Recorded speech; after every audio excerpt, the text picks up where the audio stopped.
play in one half of football. You know, we came out a little sluggish on that first drive with 3 and out, and we got caught with a play where we'll end up throwing that away, and we ended up getting a legal man downfield. Ended up being a 3rd and long situation, didn't convert. Come back out the second drive, kind of were clicking a little bit better, and then we missed 2 throws. We missed the throw to Marcus down the sideline, we missed one to David on 3rd down, and I thought it was a culmination of everybody just not being on the same page at times. You know, like we had a lot of drop balls, you know, misidentifications up front, and you guys could probably witness that as well. Just we were a little rattled at times in that second half, and you know, I thought we started off the game strong. They were doing what we've been playing, and came out and we didn't have any juice. We didn't finish the game like we wanted to, and we got to do a lot better than that moving forward. You know, we struggle finishing games, and that's something that you know, you're never going to take for granted to win. You know, I thought you know, to be 4-0 right now, you know, that was our goal. But there's just so much more upside for this offense, and we can keep working, keep getting better. And we just challenged them and said, enjoy the win, and it's time to get back to work. And understand that we do have some issues that we got to clean up, and we got to have a clean little practice moving into the game. Jacob, the drop passes, is that just one of those things? They all go together? You know, the second half, it was just kind of a whole plethora of them. You know, like even the 3rd down and long, we hit TJ Simmons for the 1st down, but he drops it and David Sills catches it. It was just one of those deals. That's something that you haven't seen very often. It reminded me of the Baylor game last year, this entire setup where we came out and played well, jumped up in a good lead, and then we just couldn't finish the game. And something that we've emphasized over the course of all summer and fall camp and spring ball, and obviously we kind of went back to our old ways a little bit in that second half, where we got to get back to work, we got to fix it. Teaching moments out of this, obviously you love to have won it by 30, but still in the end?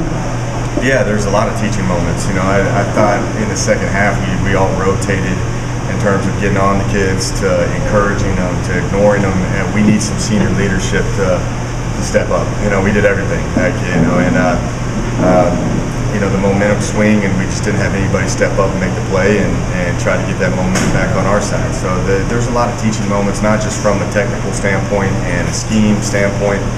It's more about focus and more about leadership is pretty much where I see these conversations going to happen this week. Fourth quarter was really the first sustained pressure it felt like the Lillas seen all season. Were they doing anything differently than other teams? You know, they lined up and they played bare front, played man free. What that means is everybody's on an island, and we got exposed as some matchups. And you know, we moved in a lot of different offensive linemen. I know Coach Wickline was 7 offensive linemen in the middle of the drive based off the performances on the previous play. So you know, I thought they just played with more energy. They wanted it more. They had momentum in that second half, where we were just trying to find our way out of things. We had our back against the wall, and we never could find a way to punch it out. Do you feel like it's good for you guys overall just to have this to look at? It is. You know, I want to see how mature of a team we are. You know, we talked about all the senior leadership that we have. Let's see how we can handle adversity, and let's see how we handle this week of practice. And I'm a big believer on how you practice throughout the course of the week.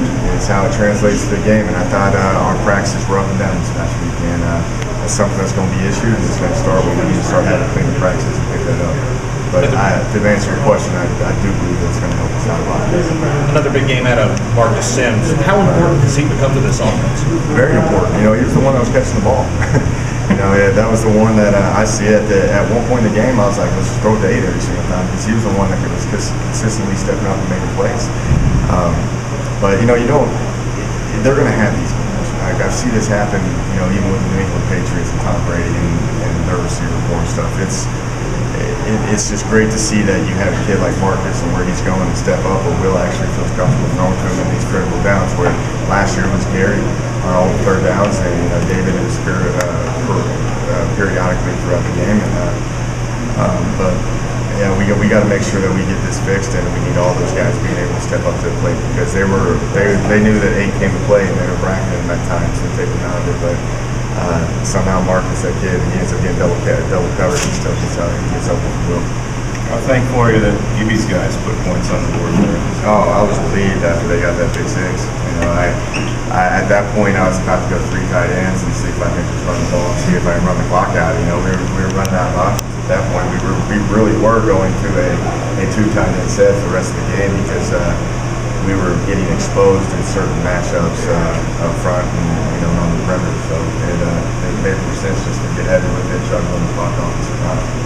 What's different for Marcus this year? Because that's, 3 straight games now of 100+ yards for him? It is. It's what we see every day. I think he is playing at a high level. I thought he's had a great off season.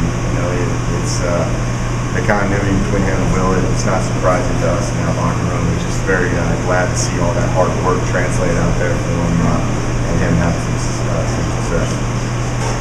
Jake, when you're trying to manage the clock like that, but your strength is in throwing the ball and moving it around, things that aren't really designed for that, what do you try to do here to balance that to get as much as you can other than just running it down to 1 second? Yeah, it goes back to a mentality. We got to be able to run the ball into overloaded boxes.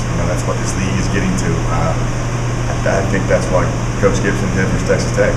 They loaded the box up and, to be perfect throwing the ball all the time, that's probably not to your favor.